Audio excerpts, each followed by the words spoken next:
పరలోకమందున్న మీ తండ్రి తన అడుగువారికి అంతకంటే ఎంతో నిశ్చయముగా మంచి ఈవులనిచ్చును.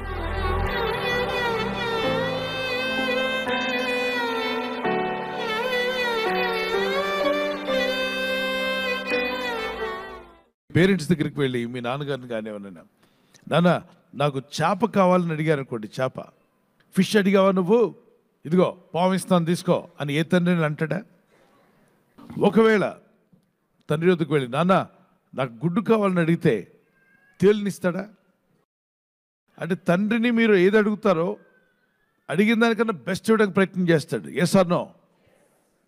నా కుమారుడికి పెన్సిల్ కావాలంటున్నాడని చెప్పి పనికి మాలిన పెన్సిల్ ఇవ్వండి అయ్యా అని షాప్ అతను అడుగుతాడు. అతను నాన్న ఒక పెన్సిల్ కావాలంటే ఆ తండ్రి ఉన్న దాంట్లోనే బెస్ట్ పెన్సిల్ కొనివ్వడానికి ప్రయత్నం చేస్తాడు. ఒకవేళ పెన్ అడిగితే బెస్ట్ పెన్ కొనివ్వడానికి ప్రయత్నం చేస్తాడు. ఎవరికి? కుమారుడికి. మీరు చెడ్డవారు అయ్యుండి మీ పిల్లలకు మంచి ఈవులు ఎరిగి ఉన్నట్లయితే మీ పరలోకమందున్న తండ్రి ఎంతో నిశ్చయముగా మంచి ఈవులనిచ్చును, మంచి వరములిచ్చును. అందులో ది బెస్ట్ ఏంటంటే పరిశుద్ధాత్మను పొందుకోవడం. పరిశుద్ధాత్మతో నింపుతా అన్నాడు. పరిశుద్ధాత్మని ఇస్తా అంట. అందుకే యేసుప్రభు యుద్ధకు వచ్చిన మీరందరూ పరిశుద్ధాత్మని అడగండి. ఎందుకు చెప్తున్నాను తెలుసా? పరిశుద్ధాత్ముడు మీ ఆత్మలో ఉన్నట్లయితే మీకు ప్రతి క్షణం మీకు ఎదురే ప్రతి శోధనని ఎలా జయించాలో జ్ఞానం ఇస్తాడు, ఆలోచన ఇస్తాడు. ఇప్పుడు మీ కారుని డ్రైవ్ చేస్తే మంచి ది బెస్ట్ డ్రైవర్ అనుకోండి, మీకు డ్రైవింగ్ సరిగా రాకపోతే డ్రైవర్ని పెట్టుకుంటారా? ఎందుకు పెట్టుకుంటారు? మీ కారు పాడవకూడదని. ఆ మంచి డ్రైవర్ వచ్చి నిలబడ్డాడు అనుకుంటే అతను లోపలికి రానివ్వకుండా బయట ఉన్నాడు, నువ్వు లోపల ఉన్నావు, డ్రైవ్ చేయగలరా? చేయలేడు. ఎందుకని? నువ్వు లోపలికి రానివ్వలా. పరిశుద్ధాత్ముడు కూడా అంతే.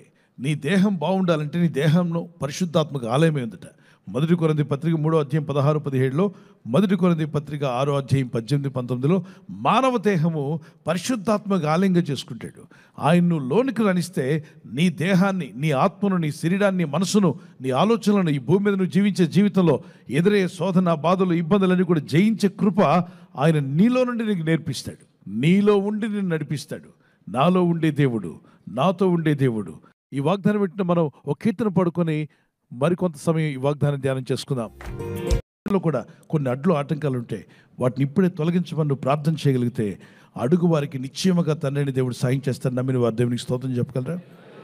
భోగేచ్చుల కొరకు కాదు నీ ప్రార్థన.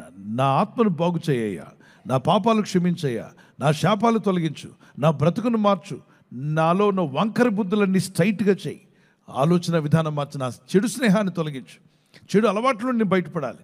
మీరు ఆశించున్నారు కానీ మీకేమీ దొరకలేదు. ఆశిస్తున్నారట అది కావాలి ఇది కావాలని, కానీ దొరకట్లా. వారు అడుగుతున్నారు దేవుణ్ణి ఏమని? చెడ్డ విషయాలు అడుగుతున్నారు, అప్పుడు దొరకవు.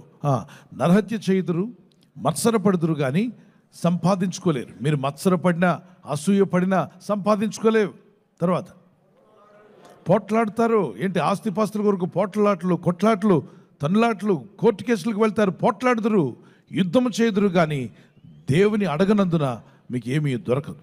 మీరు అడిగినను దేన్ని అడుగుతున్నారట? మీ భోగముల నిమిత్తము వినియోగించుటకై దురుద్దేశంతో అడుగుదురు గనుక మీకు ఏమీ దొరకలేదు.